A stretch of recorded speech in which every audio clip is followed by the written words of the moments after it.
Welcome to this explainer. Today, we're actually going to ditch the history books full of presidents and wars and fire up a time machine to look at the 19th century through a much more relatable lens. We're going to explore the life of a 14-year-old girl named Sarah G. Knapp. So what was everyday life actually like in 1832 New Jersey? Let's find out. Okay, what did it really mean to be 14 back then? I want you to picture this. Imagine your day starting long before dawn in the small, growing community of Newton, Sussex County. You aren't waking up to a smartphone alarm, right? You're waking up to the freezing cold, knowing that the survival and comfort of your entire family literally depends on the chores you're about to do. Honestly, the sheer weight of the responsibilities placed on a teenager's shoulders in 1832 would completely shock a teenager today. As our source material so perfectly puts it, Sarah Knapp stood at a threshold. She was no longer a child, not yet a woman, but in her bustling household, she was already functioning as a vital, full-time worker. Her dad, William, was 57, a respected shoemaker and a justice of the peace. Her mom, also named Sarah, had spent nearly 3 decades raising kids. Young Sarah had grown up watching her mother manage this massive operation, and now, at 14, it was her turn to step up to the plate. Section 1. Meet Sarah Knapp. 11. Sarah was the 9th of William and Sarah Knapp's 11 children. Can you even wrap your head around the sheer volume of noise, activity, and non-stop labor required to keep a family of that size functioning and healthy in the 1830s? It's wild to think about. This massive family constellation completely dictated Sarah's daily existence. And because she was the 9th child, Sarah lived this fascinating dual reality. She had older siblings, Joseph, Samuel, Cyrus, Catherine, Benjamin, and Charles, who were already adults by 1832, some even starting their own families. Yet, at the exact same time, she was essentially a second mother to the toddlers of the house, 1-year-old Elsie and her young brothers William Jr. and Manning. Teenage daughters didn't just casually help out back then. They were absolutely foundational to childcare. Section 2. Dawn to dusk chores. Her day was a never-ending cycle. It started in the pitch black of pre-dawn.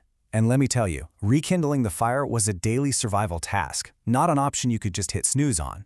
From fetching morning water and wrangling those toddlers we mentioned, to afternoon gardening and churning butter, she barely stopped moving. And when the sun finally went down, well, the work just shifted indoors, to knitting wool stockings and patching worn clothes by candlelight. Just imagine the physical toll of all this. You're lugging heavy buckets from the well multiple times a day just for cooking and washing. You're making cornmeal mush, preserving foods for the long winter, and helping bake massive batches of bread twice a week just to keep a dozen people fed. This wasn't a chore chart to earn a few dollars of pocket money. Her physical labor was the absolute backbone of her family's survival. Section 3. Schooling and social life. Now, educational opportunities in rural New Jersey were definitely improving, but they were highly gendered. Sarah likely went to a local one-room schoolhouse, but only when farm chores and the seasons actually allowed for it. Her curriculum was strictly practical. We're talking reading, writing, and basic math, basically just enough for household management and reading scripture. Meanwhile, the advanced subjects in business math, those were completely reserved for boys preparing for trades. So Sarah's education was fiercely functional. But beyond the schoolhouse, the Methodist Episcopal Church was the true center of gravity for the Knapp family. Think about it. For a 14-year-old girl in a world entirely devoid of malls, movie theaters, or social media, the church was the ultimate social hub. These carefully supervised prayer meetings and Sunday services were how she connected with peers. It was essentially the 1830s equivalent of a social network, and it provided absolutely essential community bonds.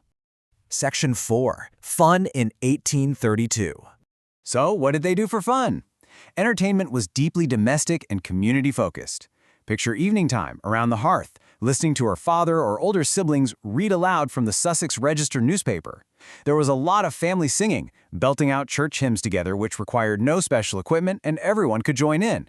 Plus, they had seasonal harvest activities that brought the whole community together and simple outdoor joys in the warmer months, like walking and picking wildflowers. It is really important to realize that fun wasn't totally absent from Sarah's life, it was just different.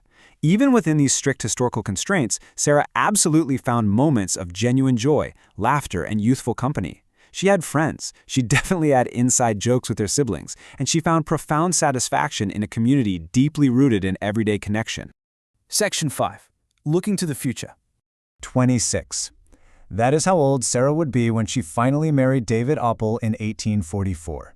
That means at 14, despite already carrying the workload of an adult, she had more than a decade of this vital, unceasing family contribution ahead of her before she'd ever become an independent household manager in her own right.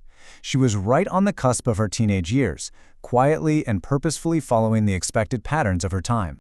As we wrap up this explainer, I really want to leave you with this to ponder. We've just walked through the pre-dawn fires, the heavy buckets of water, and the quiet hearthside singing of Sarah's life.